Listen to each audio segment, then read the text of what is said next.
Assalamualaikum warahmatullahi wabarakatuh. Perkenalkan kami dari kelompok 1 Praktikum Teknik Lalu Lintas. Pada kesempatan ini kami akan mempresentasikan hasil praktikum Teknik Lalu Lintas yang mengambil simpang di Simpang Cisaat Pajajaran atau yang lebih dikenal dengan Simpang Rambai. Pada kesempatan ini kami kelompok 1 dihadiri oleh pertama Dede Barudin, yang kedua Agus Kustadi, yang ketiga Rapa Bastias, yang keempat Adrian Standi, yang kelima Andika Putra Pribadi, dan Muhammad Isa. Untuk selanjutnya kami serahkan kepada Muhammad Isal untuk memberikan paparan yang pertama tentang hasil praktikum ini. Silakan. Bisa.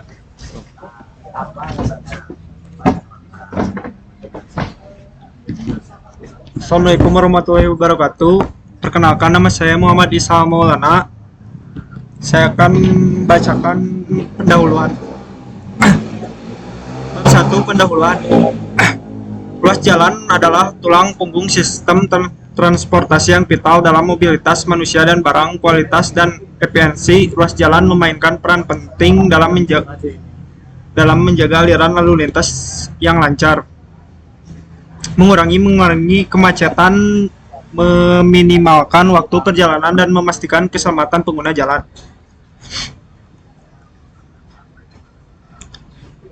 Bab 1.2, rumusan masalah. Berdasarkan uraian latar belakang yang telah dipaparkan sebelumnya, maka dapat dirumuskan beberapa rumusan masalah. 1. Bagaimana kapasitas simpang Jalan Raya Cisaat Jalan Pajajaran. 2. Bagaimana kinerja simpang Jalan Raya Cisaat Jalan Pajajaran. 3. Bagaimana analisa grafik Greenfield mengenai hubungan volume dalam kurung Q, kecepatan dalam kurung P, dan kepadatan dalam kurung D. 4. Bagaimana konflik lalu lintas pada simpang Jalan Raya Cisaat Jalan Pajajaran.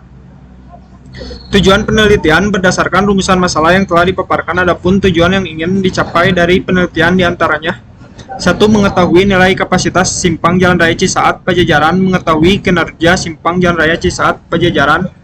3. Mengetahui bagaimana analisa grafik Greenfield. 4. Mengetahui konflik lalu lintas yang terjadi pada simpang Jalan Raya Cisaat Jalan Pajajaran.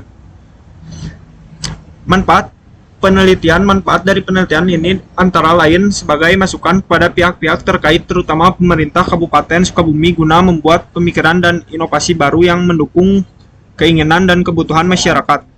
2. Sebagai bahan pertimbangan serta masukan kepada instansi yang terkait seperti penanganan lebih lanjut masalah transportasi pada lokasi penelitian. Bab 2, hasil dari pembahasan. Lokasi penelitian berada di Kecamatan Cisaat, Kabupaten Sukabumi. Hasil dari pengamatan dan pengukuran di lokasi penelitian jalur simpang Cisaat Jalan Pajajaran ditentukan ruas jalan Cisaat sebagai mayor. BD bisa dilihat dari tabel tersebut. Jalan mayor BD dari arah barat dengan lebar 7 meter, panjang 3 meter. Terus dilanjut dengan jalan minor C dari arah Pajajaran dengan lebar 6 meter, panjang 2 meter. Lanjut dengan jalan mayor BD dari arah kota Sukabumi timur dengan lebar 7 meter, panjang 3 meter. Kondisi lingkungan simpang terdiri dari tipe simpang lingkungan, ukuran kota, dan hambatan samping. Dari hasil pengamatan di lokasi penelitian pada Jalan Simpang Raya Cisaat Sukabumi, Simpang Rambai termasuk ke dalam tipe simpang 322 karena bisa dilihat dari tabel dengan jumlah lengan simpang 3, jumlah lajur jalan minor 2, jumlah lajur jalan mayor 2. Ruang lingkup lokasi penelitian terdiri dari 5 kecamatan, yaitu Kecamatan Cisaat, Kecamatan Kadudampit, Kecamatan Cicantayan, Kecamatan Gunung Guruh, dan Kecamatan Caringin berdasarkan data dari Dinas Pencatatan Sipil Kabupaten Sukabumi. Total jumlah penduduk dari 5 kecamatan tersebut 357.518 jiwa atau 0,357 juta jiwa. Bisa disimpulkan pada tabel ukuran kota sangat kecil, populasi penduduk juta jiwa 0,1 dan hasil PUK 0,82. Setelah melakukan pengamatan di lokasi penelitian simpang Jalan Raya Cisaat, Sukabumi, Pajajaran, banyak terdapat pertokoan dan perkantoran dan digunakan sebagai jalan masuk langsung baik sebagai pejalan kaki atau kendaraan. Tipe lingkungan jalan komersial, lahan yang digunakan untuk kepentingan komersial misalnya pertokoan, rumah makan, perkantoran dengan jalan masuk langsung bagi pejalan kaki maupun kendaraan. Hambatan samping dari hasil pengamatan di lokasi penelitian, kelas hambatan termasuk kategori tinggi. Hal ini ditandai dengan aktivitas naik turun penumpang di angkutan umum dan aktivitas pejalan kaki dan pedagang kaki lima di sepanjang samping jalan persimpangan yang cukup padat.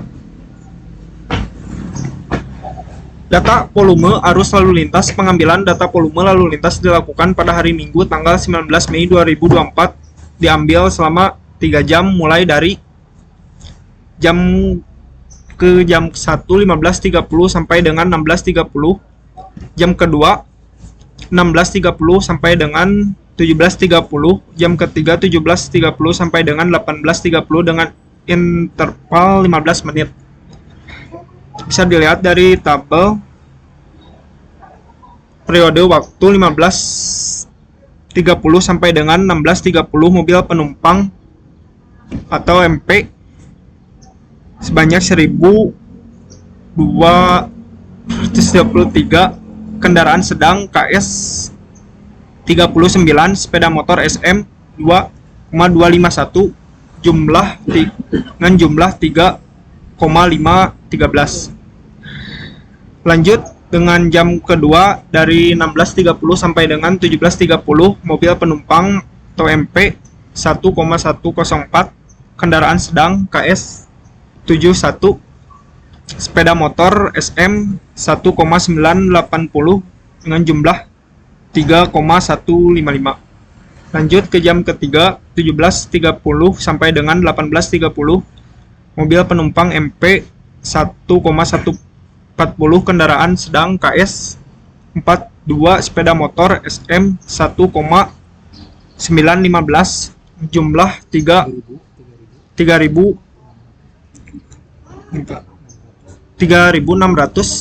ini 3.0997.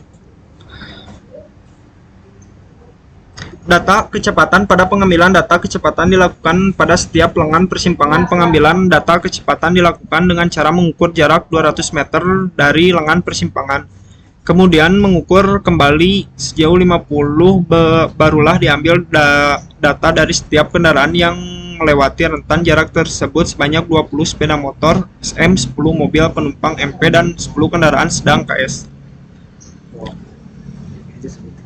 Bisa dilihat dari tabel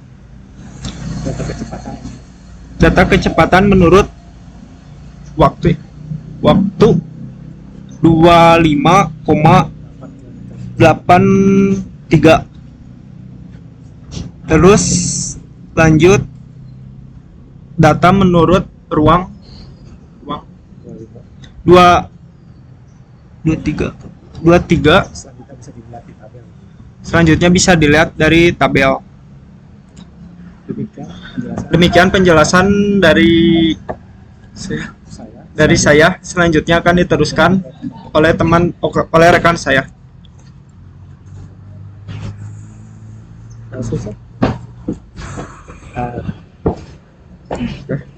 Perkenalkan, nama saya Adi Rizal Rustandi dengan NIM 2022-00101010. Saya akan melanjutkan penjelasan dari saudara Isal.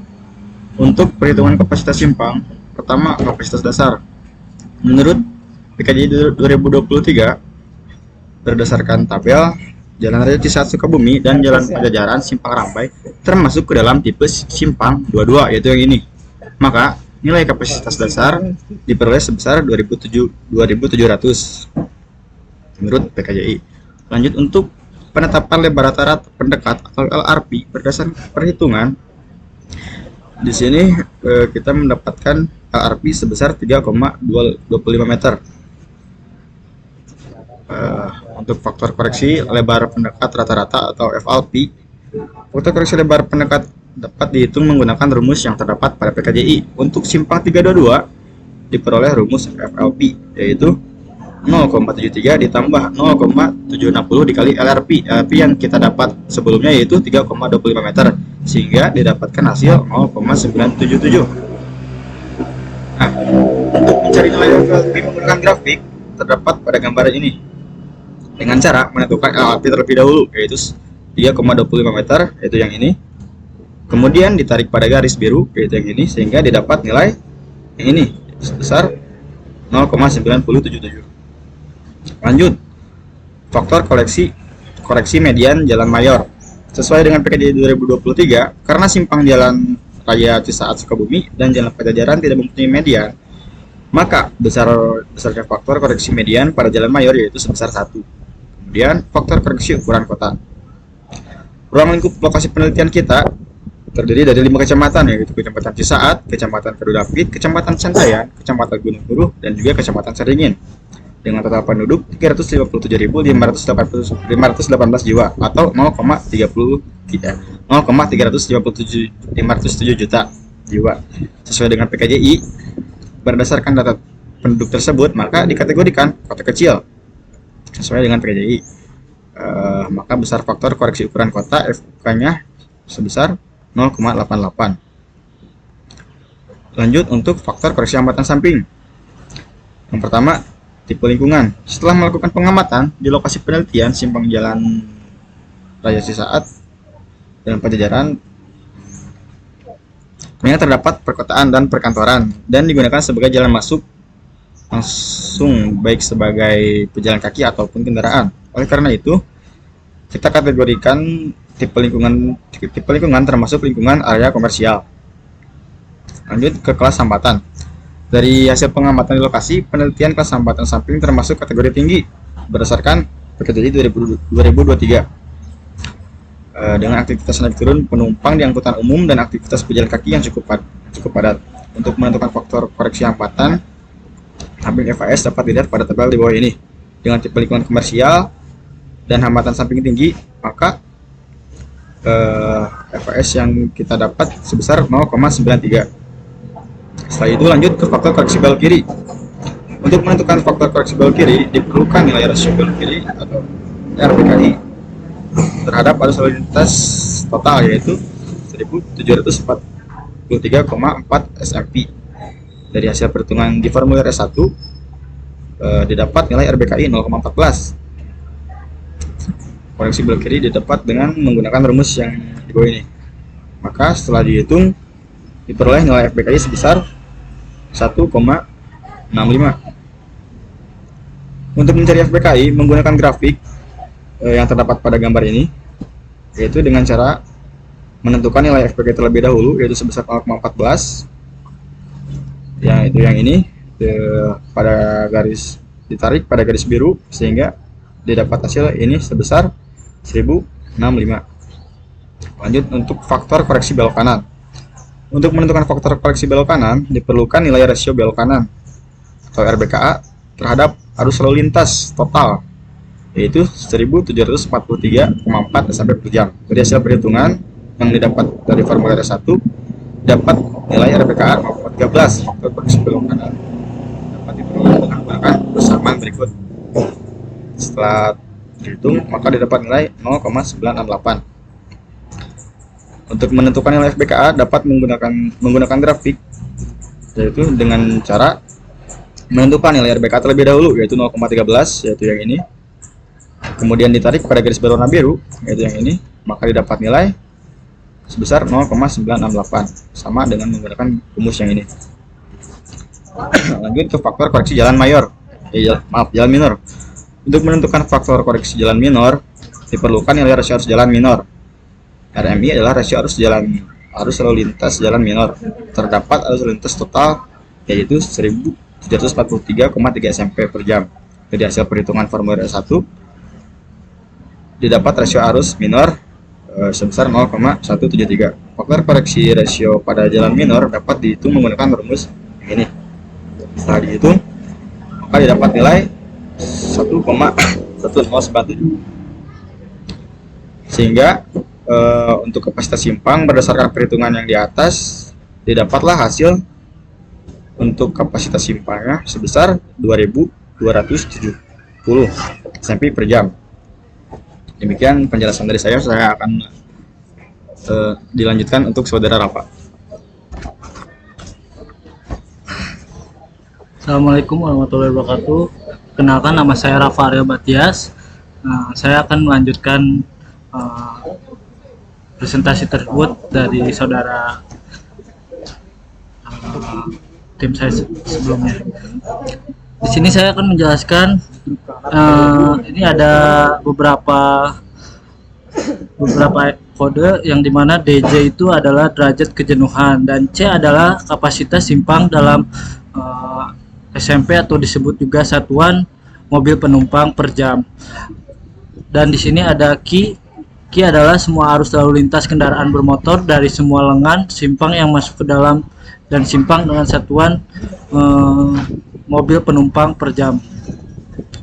Lalu di sini ada rumus dari derajat jenuh, yaitu Q dibagi C, dan ini adalah hasil dari perhitungan derajat jenuh, yaitu 0,7678.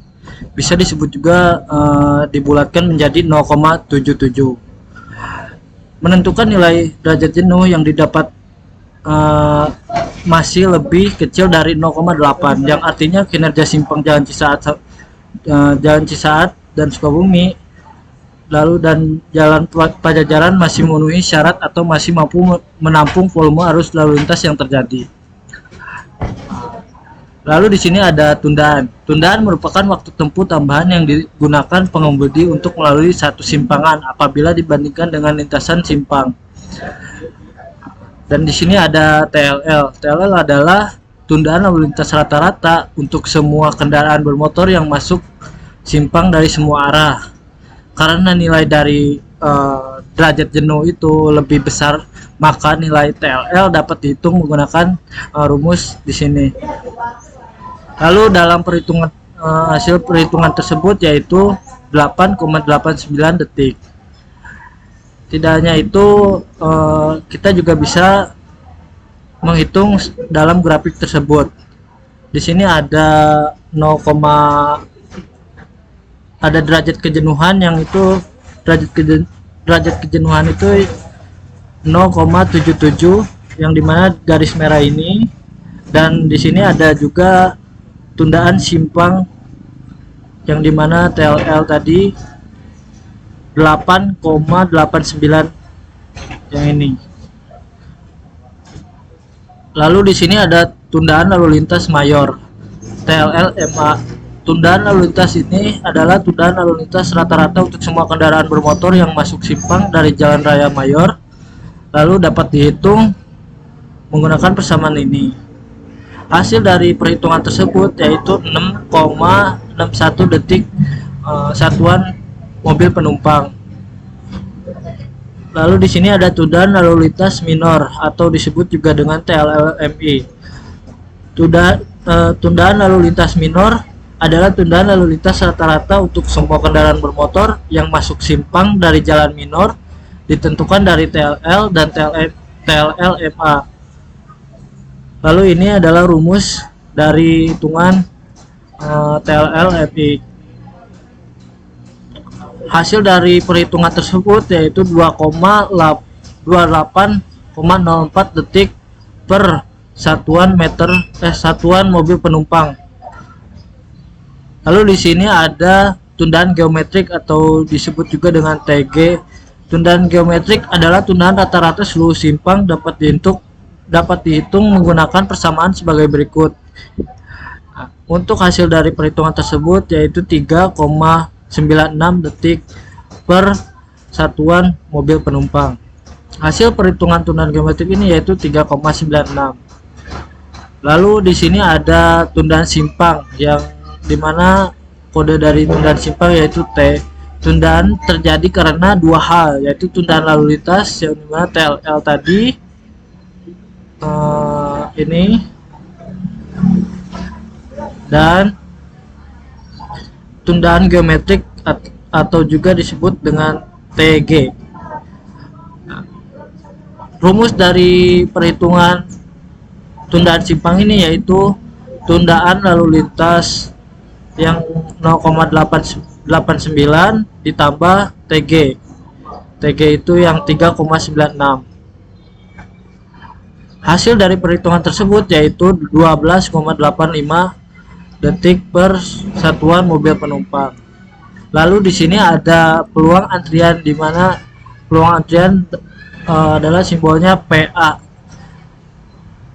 Lalu nilai PA tergantung dari nilai derajat jenuh dan digunakan sebagai salah satu dasar penilaian kinerja lalu lintas simpang. Di sini ada perhitungan batas atas peluang dan perhitungan batas bawah peluang.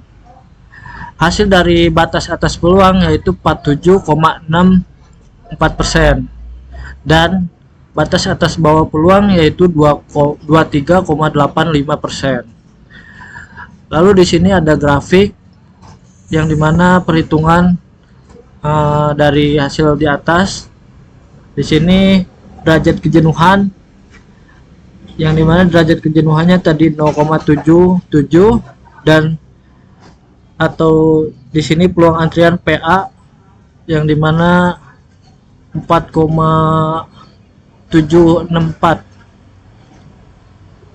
Lalu untuk mencari peluang atas, peluang batas atas dan peluang batas bawah dapat dicari dengan menggunakan grafik yang di atas tadi. Nilai DJ tersebut yaitu sebesar 0,77 ya, yang kemudian yang warna biru ini adalah nilai batas atas atau bisa juga nilai batas atas peluang. Ini ya.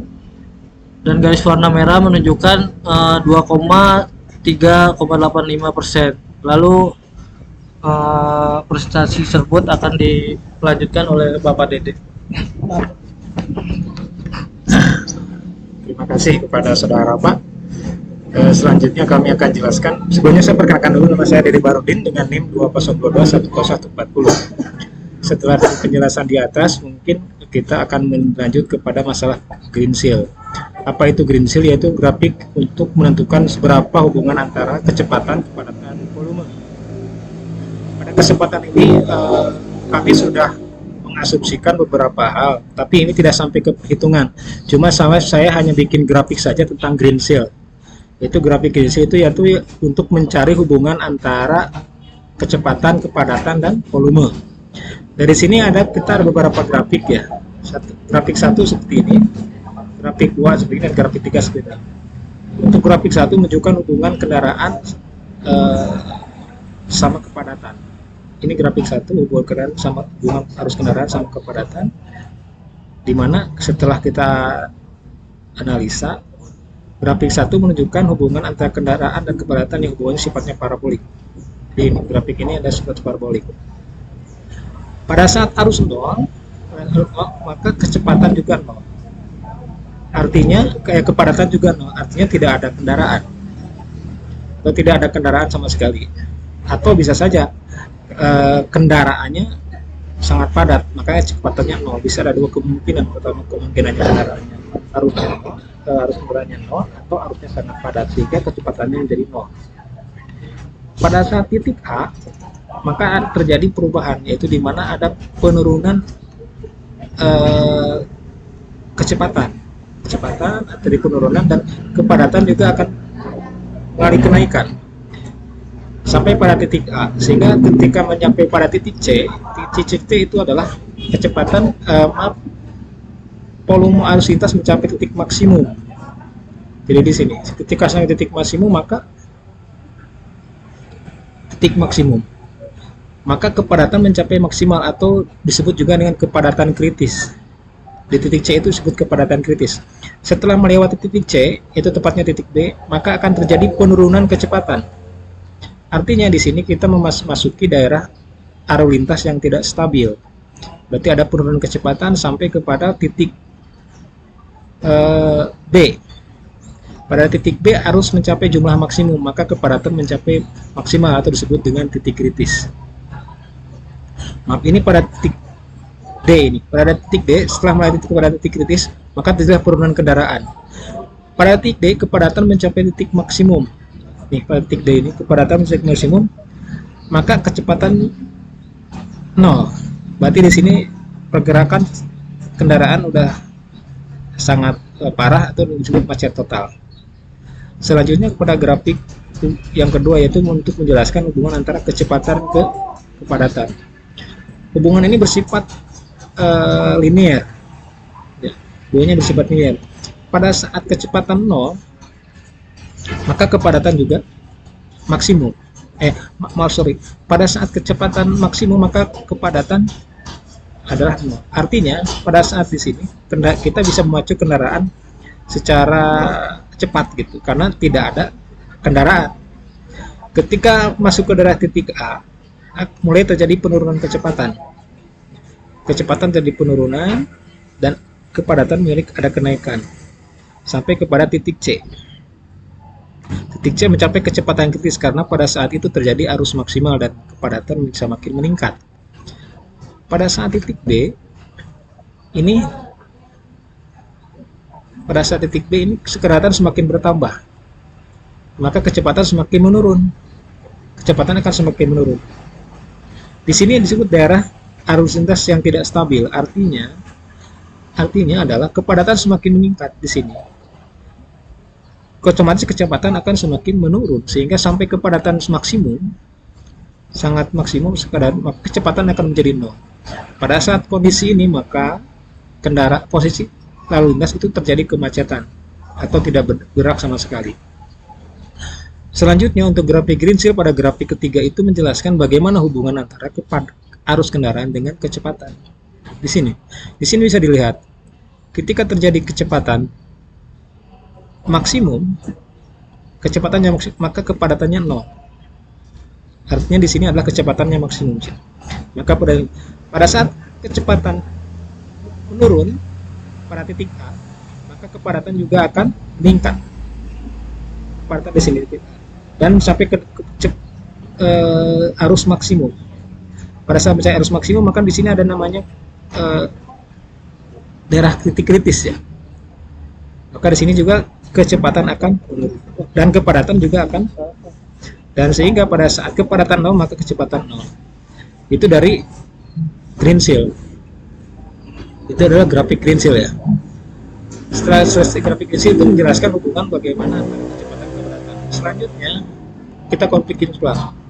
Konflik simpang itu adalah pengertian dari konflik simpang adalah lokasi-lokasi di mana dua pergerakan jika dilakukan secara bersamaan akan menjadi benturan. Itu artinya konflik. Pada konflik simpang terdiri ada dua tipe konflik, yaitu konflik primer dan konflik sekunder. Ini ada konflik primer dan sekunder. Kalau di layout seperti ini gambar konfliknya saya gambarkan.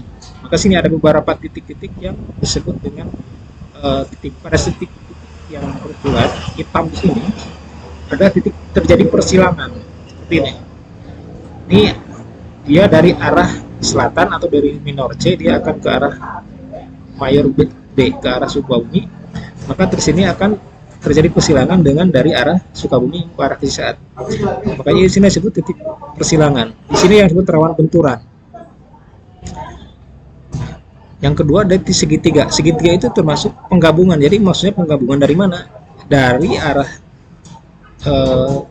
minor C atau arah Pajajaran dengan dari arah mayor B. Jadi arah Sukabumi bergabung di sini. Dan sebaliknya juga sama, ini akan terjadi penggabungan di sini. Ini juga sama, akan terjadi penggabungan di titik sini. Dia dari arah Sukabumi ke arah Sukabumi bergabung dengan dari arah belok kanan yang dari arah minor C. itu adalah dari titik simpang. Makanya dari titik simpang mendapat kejelasan bahwa titik hitam menandakan konflik menilang atau crossing, yaitu pada simpang raya Sukabumi. Dan titik putih, ini putih kosong, disebutnya konflik berpisah atau diverging. Dan segitiga adalah konflik bergabung atau merging. Dari beberapa penjelasan di atas maka dapat tarik kesimpulan bahwa pertama, kapasitas simpang tak bersihnya saat Sukabumi Pajajaran itu sebesar 1743,4 SMP per jam. Jadi nilai kapasitas simpangnya adalah sekitar 1743 SMP per jam. Yang kedua, berdasarkan analisa bahwa derajat jenuhnya sebesar 0,77. Artinya dia masih di bawah 0,85. Yang artinya bahwa simpang ini masih memenuhi syarat untuk mampu menampung volume arus lalu lintas dengan waktu tundaan simpang sebesar 12,85 detik per SMP, di mana peluang antrian atas 47,64% dan peluang antrian bawah sebesar 23,8%. Berdasarkan grafik analisa Greensill mengenai hubungan antara kepadatan kecepatan, menjelaskan bahwa hubungan antara volume kepadatan grafik, menjelaskan hubungan antara kecepatan kepadatan, dan ketiga menjelaskan hubungan antara. Ini adalah beberapa saran yang kami berikan kepada pihak terkait mengenai simpang Rambay ya, Simpang Pajajaran. Mungkin satu sarannya adalah pertama, simpang jalan Sehat Pajajaran perlu manajemen lalu lintas, yaitu dengan memperhitungkan kondisi volume, kecepatan kendaraan, dan sehingga kapasitas jalan yang tidak seimbang itu akan arus lintas menjadi permasalahan lalu lintas dan kedepannya untuk bisa diantisipasi sebagai jadi kesempatan. Yang kedua, perlu dibangunnya trotoar untuk pejalan kaki atau curb. Yang ketiga, perlu ditempatkannya rambu-rambu lalu lintas. Yang keempat, perlu adanya penataan dari pihak berwenang terhadap aktivitas pedagang kaki lima di pinggir jalan ya. Itu mungkin tuh beberapa saran-sarannya. Dan ini kami lampirkan beberapa gambar dan beberapa tabel mengenai ini. Lampirannya seperti ini. Dan ini adalah lampiran untuk formulir S1, di mana S1 menjelaskan tentang data geometrik dan data arus lalu lintas. Ini kenapa kami merahkan, karena ini simpangnya simpang 3 ya, C, B, dan D. Jadi tidak ada simpang A ini tutup. Dan ini adalah formulir S2. Yang formulir itu menjelaskan tentang penjelasan hitung-hitungan dari koefisien. Ini adalah dokumentasi kegiatan. Ini adalah waktu kita menentukan lebar jalan. Dan ini waktu kita melakukan perhitungan. Mungkin penjelasan dari kelompok 1 untuk materi praktikum lalu lintas cukupkan sekian. Apabila ada kesalahan dan kekurangannya, kami mohon maaf dan kami ucapkan terima kasih. Assalamualaikum warahmatullahi wabarakatuh.